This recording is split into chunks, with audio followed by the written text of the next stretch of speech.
Hey, what's up? It's Todd, and today I want to talk to you about how you can create social proof when you in fact have none. Okay, now social proof, very briefly, is the idea of being widely accepted, of having lots of friends, being popular, all of those kind of ideas. And they're very attractive to women because women are judging you a lot more based on social factors than men necessarily would be judging women. Men usually judge women on appearance.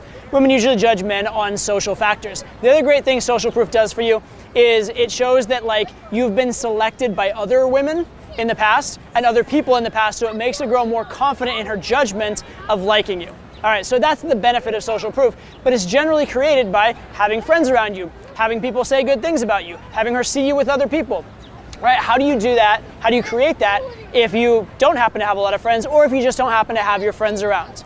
Well, I'm gonna introduce a concept called implied social proof, and this is basically what most of pickup theory is actually constructed around, is this idea of implied social proof. Okay, implied social proof means your behaviors, your actions, the way you're being perceived is indicating a life history where you've had good reactions and social proof and sexual partners and all that kind of stuff, even if that's not around. So let's take a few examples.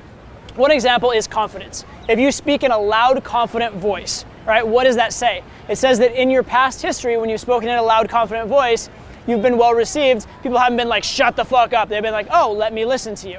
All right, so that very factor conveys that you've had social proof in the past. It makes you appear more attractive. It makes the girl trust that she can like you a little bit more.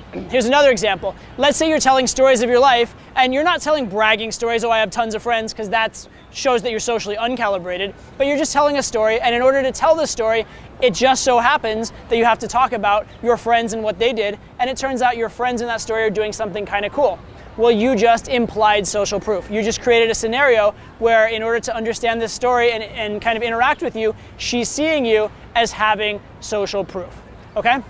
So these kind of ideas are implied social proof. Another great one is the ability to handle shit, right? If someone gives you a hard time, if you cringe and grimace and run away, you've implied that you haven't had good social reception throughout your life. If you can pass the shit test, then you've implied that you know how to handle that, you don't take it so seriously, you have an abundant life with lots of friends, and it's not as big of a deal to you.